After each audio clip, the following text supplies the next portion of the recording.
जय श्री कृष्ण साथियों। Divine Thursday foundation the divine talk के साथ आज फिर एक मौका है कि आपके साथ एक बात किया जाए। बात करने का क्रम इस प्रकार होता है, ये मन का रहस्य जो बातें हम लोग कर रहे हैं, दरअसल हम और आप जिस प्रकार की बातें कर रहे हैं, जहाँ शब्दों का कोई आदान प्रदान नहीं है, ना कोई शब्द आपके द्वारा आ रहे हैं, न मेरे द्वारा कोई ऐसा शब्द आपके पास जा रहे हैं जिसकी आप अपना कंट्रोल खो सके। तो ये मन की सिर्फ बात है। भगवान श्री कृष्ण की अपार कृपा के कारण आपके भीतर जो मन और चेतना का जो निवास है, जो निवास स्थान है, वहाँ पर बैठा हुआ मन ही आपके जीवन के सारे क्रियाकलापों का कारण है। आपके भीतर जो चेतना बैठी है, उस चेतना और आपके शरीर के बीच का जो परस्पर संबंध स्थापित करता है, वही तो मन है, वही मन है। और यही मन, न वो चेतना पूरा काम कर रही है, न ये शरीर पूरा तुम्हारा काम कर रहा है। न ये चेतना तुम्हारे काम कर रही है, न ये शरीर तुम्हारा पूरा काम कर रहा है। और इन दोनों के बीच में जो एक शक्ति है, जो मन है, वही मन परस्पर तुम दोनों के बीच में एक कम्युनिकेशन क्रिएट कर रही है। कुछ क्षण, कुछ पल के लिए इस ब्रह्मांड में, कुछ क्षण और कुछ पल के लिए तुम्हें एक शरीर मिला। इस ब्रह्मांड में कुछ क्षण, कुछ पल के लिए तुम्हें एक शरीर मिला। अनंत अनंत काल से ब्रह्मांड की संरचना चली आ रही है और आज तक कोई भी विज्ञान हमारा इतना उन्नत हो चुका है, उसके बावजूद भी हम कोई ऐसी तकनीक न बना पाए जो अभी तो हम सिर्फ सूरज तो बहुत दूर की बात है, मंगल और चांद और एक दो इक्का दुक्का सितारों को बैठ करके देख रहे हैं। अभी तो हम पहुंच भी नहीं पा रहे उन तक सही तरीके से। अभी तो हम उन तक पहुंच भी नहीं पा रहे हैं सही तरीके से। और आज तक की वैज्ञानिक खोज जहां तक गई है, अभी तक की वैज्ञानिक खोज जहां तक गई है, शायद वो समुद्र के कण में एक कण के बराबर हमारा पूरा संसार, और उसके बीच से एक समुद्र के कण के बराबर उठा करके देखा जाए तो हमारा पूरा ब्रह्मांड शायद वो हो।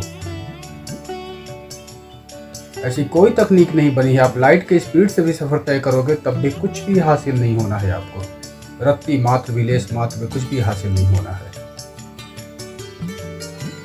तो इस ब्रह्मांड, अनंत ब्रह्मांड की यात्रा कैसे हो सकती है? अनंत ब्रह्मांड की यात्रा, जो तुम्हारी चेतना है, जो अनंत ब्रह्मांड का एक छोटा सा अंश है, शाश्वत, सफेद, वाइट, ब्राइट, एक अंश तुम्हारे भीतर है। और ये शरीर तुम्हें मिला इस प्रकृति की वजह से। इन दोनों के बीच में तुम्हारे शरीर को जो कंट्रोल दे रहा है, उस जीवंत ऊर्जा से तुम्हारे शरीर के बीच में जो संबंध स्थापित कर रहा है, वही तुम्हारा मन है। तो तुम्हारे जीवन में जो कुछ भी घटनाएं घट रही हैं, हर एक घटना के पीछे सिर्फ एक शक्ति काम कर रही है, वो है तुम्हारा मन। या तुम करोड़ों अरबों के कारोबार के गद्दी पर बैठे हो, या तुम कोई उद्योगपति हो, या तुम कोई फिल्मकार हो, या तुम कोई स्वर्णकार हो, तुम कोई भी कार क्यों ना हो, या तुम्हारे पास कार हो। समझना इस बात को। तुम्हारे जीवन जीने का तरीका है, तुम्हारे शरीर की जो चाह है, जो दूसरे के शरीर से आकर्षित होती है, उसके प्रति चाह पैदा करता है। आप जो कुछ भी बने हो, कभी आपकी चाह रही है कि हाँ मुझे यह बनना है, तभी आप बने हो। वो गहरी चाह रही होगी, वो प्रेम भरी यात्रा रही होगी। भले दूसरे को लगता हो कि आप बहुत स्ट्रगल कर रहे हो, लेकिन आपके साथ ऐसा कुछ भी नहीं होता। आप स्ट्रगल नहीं कर रहे होते हो। आपकी यात्रा तो प्रेम की होती है, आपकी यात्रा तो चाह की होती है, आपकी यात्रा तो पाने की होती है। इस शरीर से दूसरे शरीर के चीज़ों को कॉपी करके उससे भी आगे बढ़ने की जो कला है, वही तो आपके शरीर की चाह है। यह शरीर की चाह है। और चेतना आपको उसके लिए चला रहा है और मन उसके पीछे काम कर रहा है। आप इस चीज़ों के बीच में दो चीज़ों को देखो कि मन जो है वो पुल का काम कर रहा है, एक माध्यम बन रहा है आपके चेतना और आपके शरीर के बीच में। जिस दिन वो चेतना निकल जाएगी, मन रह भी जाएगा तो करेगा क्या? मन तुम्हारी, जिस दिन चेतना वो निकल गई और मन तुम्हारे शरीर के साथ अगर रह भी जाए तो बिना चेतना, मन का काम ही है चेतना और शरीर के बीच में परस्पर संबंध स्थापित करना। तो जिस दिन तुम्हारा चेतना छोड़ के चला जाएगा तो उस दिन मन तुम्हारे साथ रह के भी और न रह के भी क्या करेगा? तुम्हारा शरीर तो खत्म हो गया। ये दोनों चीजें अलग हो गई। इन दोनों के चीज में परस्पर संबंध स्थापित कराने वाली जो क्रिया है, जो वहां उसको फल मानो, तो एक मन है तुम्हारे शरीर के भीतर।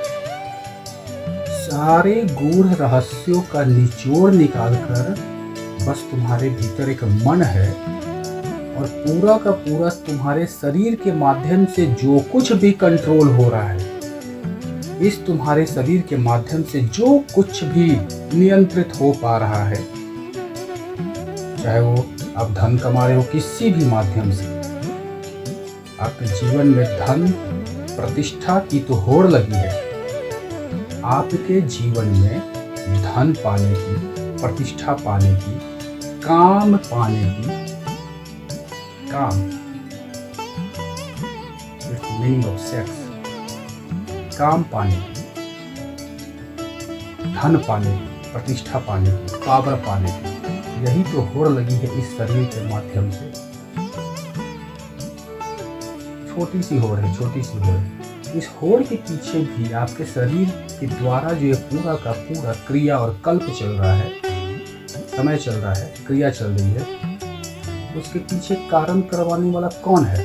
मन ही तो है। तो तुम्हारे जीवन में जो कुछ भी आज अचीवमेंट्स है, फिजिकल रूप में, फिनेंशियल रूप में, लव के रूप में, फैमिली रिलेशन के रूप में, बिजनेस के रूप में, इकोनॉमी के रूप में, साइंस के रूप में, टेक्नोलॉजी के रूप में, रिसर्च के रूप में, लेबर के रूप में, कचौड़ी पकौड़ी वाले के रूप में, जो कुछ भी तुम्हारे जीवन के साथ, इस शरीर के साथ, इस संसार का भोग करने के लिए जो कुछ भी बना है, वो तुम्हारा शरीर है, शरीर।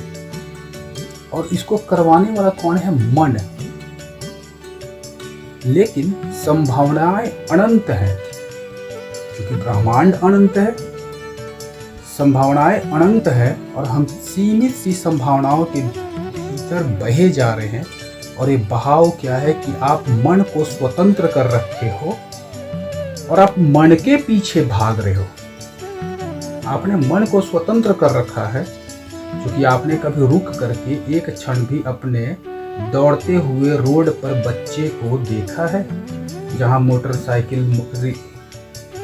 मोटरसाइकिल्स आ रही हैं, तेज गति से कार आ रही हैं, व्यस्ततम सड़क है, और वहां आप एक पिता के रूप में अपने बच्चे को अगर छोड़ दिए हो तो क्या आप लापरवाह हो सकते हो? क्या आप इतने लापरवाह हो सकते हो कि छोटे बच्चे को आप छोड़ दो उस रोड पर और आपको कोई फिक्र नहीं? आपको कोई फिक्र नहीं कि वो छोटा बच्चा कहाँ जा रहा है। ऐसा क्या होता है आपके साथ? नहीं होता है। पिता के रूप में ऐसा नहीं होता है। तो मन का भी जो पिता है वो है चेतना। छोटा सा बात है, इसको बहुत ज्यादा गूढ़ रहस्य के तरीके से समझने का प्रयास मत करना। आपके मन का जो पावर जो मिल रहा है, मन का जो लय निकल रहा है, लय वो तो चेतना से निकल रही है, हर एक क्षण, हर एक पल। तो बस इतनी छोटी सी बात है कि शरीर की क्रिया को, शरीर 24 घंटे में कहीं भी कुछ भी करे, क्या 10 मिनट के लिए अपने आप को शांत करके अपने भीतर चलने वाले फ्यूलिंग सिस्टम, जिससे तुम चलते हो, तुम भोजन से नहीं चलते हो, भोजन तुम्हारे शरीर के लिए है, लेकिन तुम्हारे शरीर के भीतर जो ये ऊर्जा है, ऊर्जा निकल रही है, इसके लिए वो मन है। उस मन को क्या रुक करके कभी 10 मिनट के लिए रुक करके देखे हो? सारी चीजें एक दूसरे से संबंधित है, अपूर्णता संबंधित है। ये यात्रा ही इसी प्रकार की है। तो ये जो तुम्हारा मन है, इसको 2 मिनट के लिए, 5 मिनट के लिए रुक करके कभी आज तक देखे हो? जिस दिन ये देखने की क्रिया चालू करोगे, तुम्हारे जीवन की सारी क्रियाएं बदलना चालू हो जाएगी। चाहे तुम्हारे जीवन में कष्ट हो, कलेश हो, दुख हो, राग हो, तो छोटी सी यात्रा है। इसकी मन की तो अनंत यात्रा है उस चेतना तक जाने की, क्योंकि वो चेतना से ही तो निकला हुआ है। तो तुम शरीर को 10 मिनट शांत रखो, तुम्हारा जीवन शांत हो जाएगा, जीवन उपलब्धियों का भंडार हो जाएगा। करके देखो इस क्रिया को। 10 मिनट प्रेम से श्री कृष्ण के रूप में, जो ब्रह्मांड के कण कण के रचयिता है, हमारे शरीर के एक एक अणु के रचयिता है, साक्षात परम ब्रह्म है। मैं उन्हीं की बात कर रहा हूँ, मैं तुम्हारे साथ उनकी बात कर रहा हूँ, और सुपर पावर की मैं बात कर रहा हूँ। आज मेरे पास ज़्यादा उपकरण नहीं है, टेक्नोलॉजी नहीं है कि मैं अपने बातों को, अपने शब्दों को पूरे संसार के हर एक प्राणी मात्र तक पहुँचाऊँ, लेकिन मैं शब्द डिवाइन थर्सडे फाउंडेशन के प्लेटफॉर्म पर, डिवाइन टॉक में प्लेटफॉर्म पर मैं रिकॉर्ड करके जाना चाहता हूँ, शरीर छोड़ने के पहले, कि तुम्हारी मन की अवस्था होती है और मन की अवस्था का कारण क्या है, उसका निवारण क्या है, उस निवारण का परिणाम तुम्हारे जीवन के हर एक क्षेत्र पर कैसे होगा। छोटी छोटी संवाद आपके साथ मैं करना चाहता हूँ, छोटी छोटी संवाद परस्पर आपके लिए, सिर्फ आपके लिए। प्रचार हो, प्रसार हो इस चीज का, ताकि युवाओं के भीतर कम से कम उनका जीवन व्यर्थ ना हो। डिवाइन थर्सडे टॉक का सिर्फ यही उद्देश्य है। हर युवा चेतना में एक क्रांति होनी चाहिए। उस क्रांति के लिए उस क्रांति के रास्ते में बहुत ज़्यादा कठिनाइयाँ नहीं होनी चाहिए। उस क्रांति का रास्ता बिल्कुल मौज पूर्वक होना चाहिए, जैसा कि एक युवा अपने जीवन में मौज की कल्पना करता है। वो पूरी होनी चाहिए, वो प्यास बुझनी चाहिए, वो डेस्टिनेशन अचीव होना चाहिए। वो इस शरीर के माध्यम से ही सहज है, वो सहज है, बिल्कुल सहज है, और सिद्धांत सहज है। डिवाइन थर्सडे टॉक पर धीरे धीरे परस्पर मन के रहस्य के भीतर जो हमारा और आपका प्यार बनता चला जा रहा है, ये आपकी बात है, ये सिर्फ और सिर्फ निजी रूप से आपकी बात है। तो फिर कभी बैठेंगे, आपके साथ बातें करेंगे डिवाइन थर्सडे टॉक के प्लेटफॉर्म पर। तब तक के लिए आप सबके हृदय में बैठे परम प्रकाश पुंज भगवान से कृष्ण को कोटि कोटि नमन। आपके जीवन में सुख, शांति, आनंद हो, परमात्मा की कृपा हो। जय श्री कृष्ण।